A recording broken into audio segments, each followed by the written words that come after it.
जय हिंद दोस्तों आज की वीडियो में बताऊंगा कि आप लोग किस तरीके से बच्चे का कास्ट सर्टिफिकेट अप्लाई कर सकते हैं। वो चाहे ओबीसी हो, एससी हो, एसटी हो, कोई सा भी कास्ट हो, अप्लाई करने का तरीका तीनों का ही सेम है। तो कैसे अप्लाई करना है, कैसे अप्लाई करके उसे सबमिट करना है, ये सब कुछ मैं आपको बताऊंगा, क्या क्या डॉक्यूमेंट लगेगा। तो आइए चलते कंप्यूटर स्क्रीन पे, मैं आप लोगों को जीरो टू एंड सब कुछ बताता हूँ। दोस्तों वीडियो को स्टार्ट करने से पहले प्लीज़ चैनल को सब्सक्राइब करें और नोटिफिकेशन बेल को ऑल पे लगे सेट कर लें, ताकि इससे जुड़ी मैं कोई भी वीडियो डालूं तो उसकी सूचना, उसका नोटिफिकेशन आपको सबसे पहले मिल सके। देखिए दोस्तों, हमें कभी भी ओबीसी, एससी, एसटी कोई भी कास्ट सर्टिफिकेट अप्लाई करना हो या बच्चे का डिले बर्थ ऑर्डर अप्लाई करना हो, तो उस केस में क्या होता है, हम लोग डायरेक्टली बच्चे की आईडी क्रिएट कर देते हैं, लेकिन वो गलत है। हमें सबसे पहले पेरेंट्स की आईडी क्रिएट करनी होती है, उसके बाद से हमें बच्चे की आईडी ऐड करनी होती है।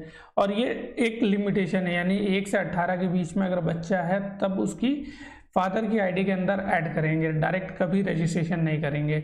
मीन्स अगर 1 से 18 के अंडर में है, मिड में है बच्चा, तो आप लोग फादर की आईडी सबसे पहले रजिस्टर करें यहाँ से, देखिए यहाँ पे बना हुआ है, और उसके बाद से डायरेक्टली उस प्रोफाइल के अंदर जाके डायरेक्ट बच्चे का ऐड करें, प्रोफाइल को डायरेक्ट कभी रजिस्ट्रेशन नहीं करेंगे। तो यहाँ पे देखिए फादर की आईडी बनी हुई है, जिसका आईडी पासवर्ड मैंने डाल दिया है। अब डायरेक्टली यहाँ से मैं लॉगिन के ऊपर क्लिक कर लेता हूँ। अब यहाँ पे देखिए फादर की आईडी यहाँ पे बनी हुई है। अब यहाँ पे अगर बच्चे की आईडी को मुझे ऐड करना है तो सिंपली यहाँ से प्रोफाइल वाले में जाएंगे। प्रोफाइल के अंदर यहाँ पे ऑप्शन देखिए सेकंड पे है अटैच डॉक्यूमेंट प्रोफाइल, उसके बाद नीचे आएंगे तो माइनर प्रोफाइल सेक्शन का ऑप्शन है, ऐड अटैच माइनर और प्रोफाइल डिटेल आ जाएगी। तो हमें सिंपली अगर बच्चे का नाम ऐड करना है तो यहाँ से इस वाले ऑप्शन पे क्लिक करके ऐड कर सकते हैं। इनका ऑलरेडी ऐड है तो मैं आपको नहीं दिखा पाऊंगा, लेकिन बहुत बेसिक डिटेल होती है, वो डाल के यहाँ से आप लोग डायरेक्टली ऐड कर सकते हैं। उसके बाद ही कास्ट सर्टिफिकेट या कोई भी बच्चे का काम करना है वो करें। अब यहाँ से देखिए मैं यहाँ पे ओबीसी सर्टिफिकेट अप्लाई करना बता रहा हूँ, तो डायरेक्टली यहाँ से देखिए अप्लाई फॉर सर्विसेज पे क्लिक करेंगे और नीचे की तरफ में जाएंगे तो यहाँ पे देखिए सारे ऑप्शन दिखाई देंगे। इसी के अंदर आपको ओबीसी का ऑप्शन मिल जाएगा। तो यहाँ देखिए 28 नंबर पे है OBC assurance of OBC certificate. अब यहाँ पे देखिए सिंपली ओबीसी सर्टिफिकेट को बनने का टाइम 14 दिन का होता है। 14 दिन का कब होता है, जब आप अप्लाई करके डॉक्यूमेंट वेरीफाई करवा देते हो, उसके बाद 14 दिन का टाइम लगता है इसे अप्रूव होने में। तो यहाँ से देखिए हम लोग डायरेक्टली अप्लाई के ऊपर क्लिक कर देते हैं। अब यहाँ पे देखिए सारे बच्चों का नाम यहाँ पे दिखाई देने लगा। एक तो इनके फादर का होगा, जैसा कि होम पेज पे देखा आप लोगों ने, और ये 2 बच्चों का है। तो इनका पहले देखिए प्रोफाइल ऐड किया हुआ है, फिर उसके बाद ऑप्शन है। तो यहाँ पे बच्चे का अप्लाई करने के लिए देखिए इसके ऊपर मैंने क्लिक कर दिया और कंटिन्यू के ऊपर क्लिक कर देंगे। देखिए दोस्तों, जैसे ही आप लोग कंटिन्यू करेंगे, यहाँ पे क्या होगा, आपको आपकी बेसिक डिटेल दिखाई दी जाएगी।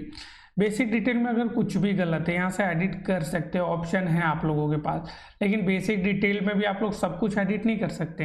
कुछ चीज़ें जैसे कि एड्रेस हो गया या फिर एड्रेस के बाद जोन हो गया, यही एडिट कर सकते हैं। खुद का नाम, फादर मदर का नाम एडिट करने के लिए आपको एसडीएम ऑफिस विजिट करना होगा, तभी वो हो सकता है। तो यहाँ पे देखिए बेसिक डिटेल अगर ठीक है तो डायरेक्टली आप कंटिन्यू के ऊपर क्लिक कर दें। देखिए दोस्तों, जैसे ही आप लोग कंटिन्यू करेंगे, यहाँ पे आपकी बेसिक डिटेल हमेशा ऊपर की तरफ में दिखाएगा, जैसे कि यहाँ पे आप लोगों के सामने है।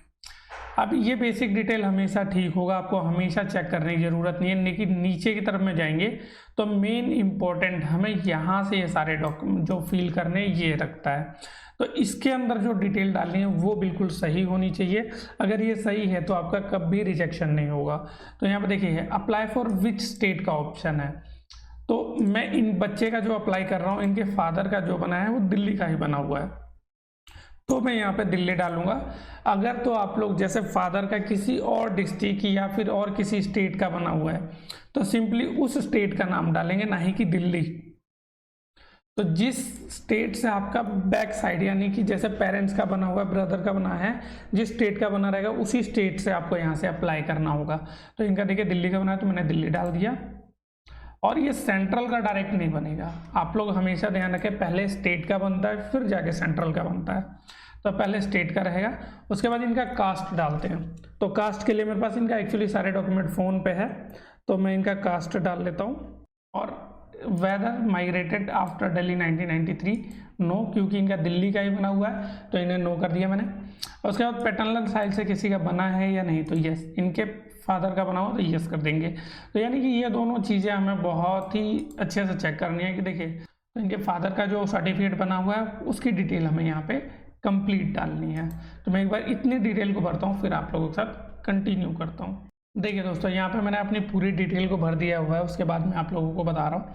देखिए सबसे पहले तो जिसका सर्टिफिकेट बना हुआ है उसका नाम, देखिए मैं सर्टिफिकेट है मैं ऐसे दिखा तो नहीं सकता लेकिन फिर भी जिसका सर्टिफिकेट है उसका नाम डाल देंगे। यहाँ पे देखिए रिलेशन क्या है बच्चे से इसका, तो फादर हैं। उसके बाद जो कंप्लीट एड्रेस है वो यहाँ पे डाल देंगे। सर्टिफिकेट कहाँ से इशू हुआ है तो दिल्ली का बना हुआ है तो यहाँ पे दिल्ली डालेंगे, अगर यूपी का हो तो यूपी, अगर यहाँ पे यूपी डालेंगे तो यहाँ भी आपको यूपी ही डालना पड़ेगा।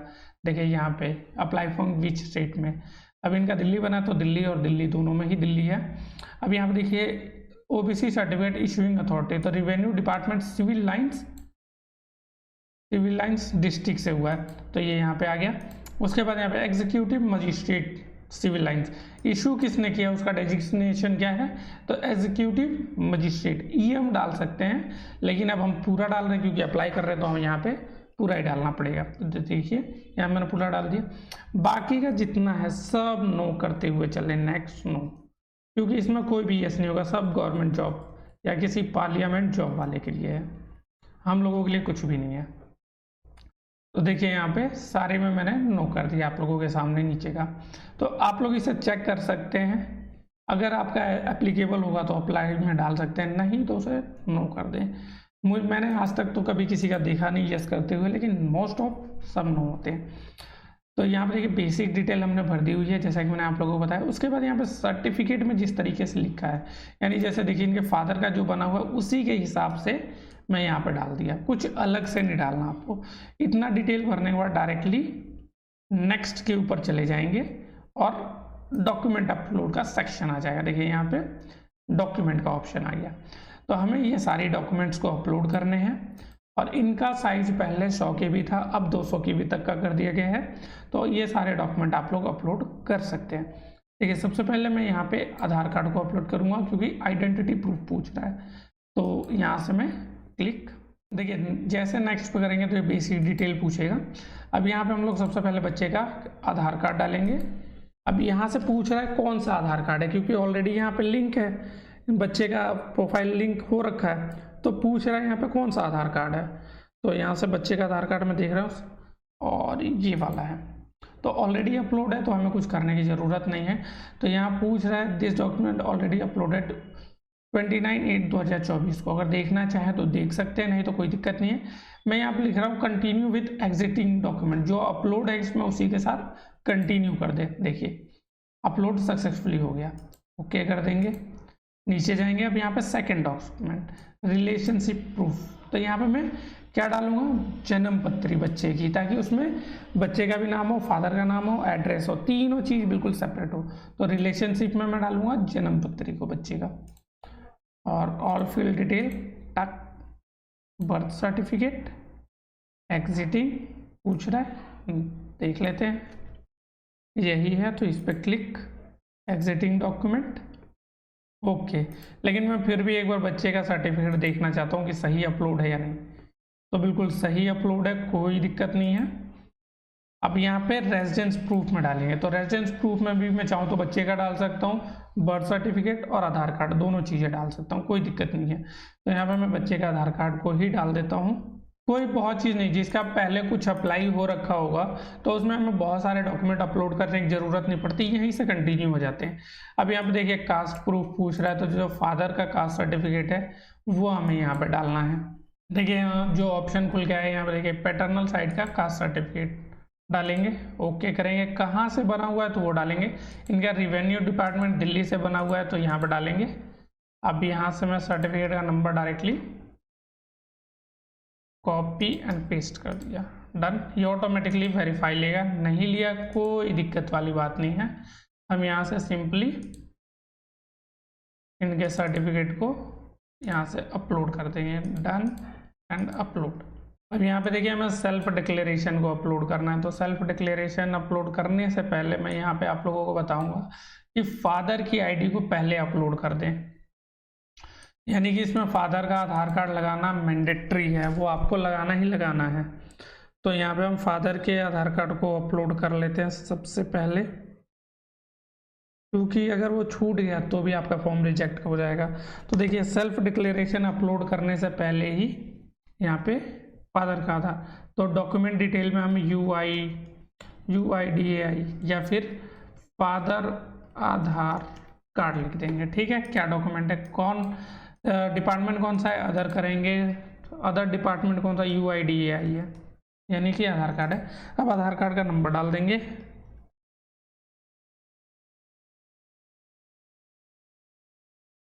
और सिंपल यहाँ से उस फाइल को सेलेक्ट करके father Aadhaar card, okay and upload.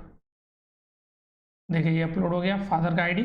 अब यहाँ पे हमें सेल्फ डिक्लेरेशन को अपलोड करना है। अब देखिए मैं आपको कुछ चीज़ दिखाना चाहूँगा, या तो आप लोग यहाँ से देखिए ऑप्शन बना हुआ है सेल्फ डिक्लेरेशन जनरेट का, या तो आप लोग यहाँ से फॉर्म भरते टाइम जनरेट करें, या तो फिर Wazirpur cyber cafe block sport की वेबसाइट पे जाएं, वहाँ से पहले से आप लोगों को सर्टिफिकेट का सेल्फ डिक्लेरेशन मिल जाएगा। देखिए यहाँ पे ये रहा, जैसा कि यहाँ पे दिखा दूँ, ये देखिए self declaration income OBC SC तीनों के लिए सेम होता है। तो यहाँ पे ऑलरेडी मैंने अपलोड करके पहले से रख रखा है, ताकि आप लोग यहाँ से देखिए पहले से प्रिंट करके निकाल के रखें, फॉर्म भरते समय आपको कोई दिक्कत ना हो। तो यहाँ से आप लोग पहले से प्रिंट कर सकते हैं। वैसे तो यहाँ पे मैंने बड़ी सारी चीज़ें डाल रखी हैं, जिन लोगों को ड्राइविंग लाइसेंस पास करने में कोई दिक्कत आती है तो यहाँ से देखिए लर्निंग लाइसेंस पास सोल्यूशन पे है, इस पर क्लिक करके अपने डिटेल भर के सबमिट कर सकते हैं, उससे भी आपको कर दूंगा। यहाँ पे फ्री की बहुत सारी चीज़ें मैं डालता रहता हूँ, तो यहाँ से आप लोग पहले से ही सब प्रिंट निकाल सकते हैं। बाकी मैंने यहाँ ऑलरेडी बना रखा है। तो देखिए सेल्फ डिक्लेरेशन अदर, इसे इशू कौन कर रहा है, सेल्फ डिक्लेरेशन को बना कौन रहा है, तो दिखाता हूँ मैं आपको इसे बना कौन रहा है। तो रिवेन्यू डिपार्टमेंट बना रहा है, यहाँ पे लिख देंगे डिपार्टमेंट ऑफ रिवेन्यू। उसके बाद डॉक्यूमेंट नंबर इसका कोई नहीं होता, तो अपने एरिया का पिन कोड डाल दें, कोई दिक्कत नहीं है क्योंकि इसका कोई नंबर नहीं होता। और यहाँ से सेल्फ डिक्लेरेशन मैंने अपलोड किया, डन अपलोड। इतना काम हमें हमेशा करना है। उसके बाद नेक्स्ट कंटिन्यू कर दें। कंटिन्यू करेंगे तो यहाँ पे बच्चे की फ़ोटो को अपलोड करना मैंडेटरी है, बच्चे की फ़ोटो अपलोड करेंगे। ये कैप्चर नहीं करेंगे, कैप्चर करेंगे तो आपसे कैमरा आपके पास होना ज़रूरी है। तो अपलोड वाले पे रहने दें, क्लिक करें। उसके बाद देखें यहाँ पे फ़ोटो अपलोड का ऑप्शन, ये रहा फ़ोटो, डन। फोटो का साइज 50, देखिए फोटो का साइज अगर 50 KB से कम होगा तो ऑटोमेटिक अपलोड हो जाएगा, आपको कुछ करने की जरूरत नहीं पड़ेगी। उसके बाद डायरेक्टली फाइनल सबमिट पे जाएंगे। फाइनल सबमिट से पहले आपके सामने पूरे फॉर्म का प्रीव्यू होगा, तो उसे अच्छे से चेक करें। देखिए दोस्तों, फाइनल सबमिट से पहले आप लोगों के सामने पूरे फॉर्म का पूरा प्रीव्यू खुल के आएगा। तो जो बेसिक डिटेल है और बाकी सारी डिटेल्स हैं उन्हें अच्छे से चेक कर लें।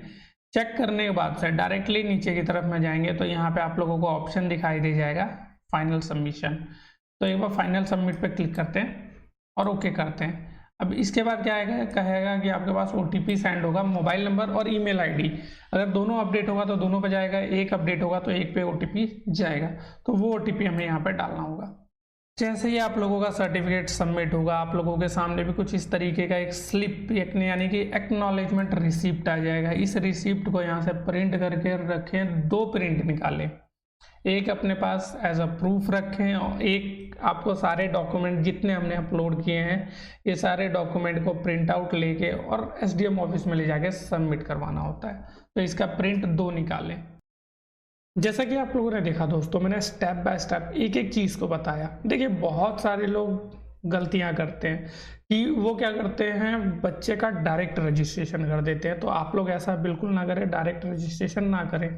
फादर या मदर किसी एक की आईडी के अंदर बच्चे की प्रोफाइल को ऐड करें, उसके बाद बच्चे का अप्लाई करें। तो ये प्रोसेस आपका बिल्कुल सही रहेगा। और अप्लाई करने के बाद जो स्लिप आई है उसको 2 प्रिंट करें, ताकि एक आप अपने प्रूफ के लिए रख सकें और दूसरा आप अपने डॉक्यूमेंट के सब साथ में SDM ऑफिस में 7 दिन के अंदर वेरीफाई करा लें। अप्लाई करने के 7 दिन के अंदर 10 से 1 के बीच में कभी भी जाके डॉक्यूमेंट को वेरीफाई करा सकते हैं, और उससे ज़्यादा लेट करेंगे तो आपके एप्लीकेशन को रिजेक्ट कर दिया जाएगा। तो अगर आप लोगों को ये वीडियो अच्छी लगी हो, इन्फॉर्मेशन अच्छी लगे, तो वीडियो को लाइक और चैनल को सब्सक्राइब जरूर करें ताकि इस तरीके के अपडेट आपको मिलते रहें। जय हिंद दोस्तों।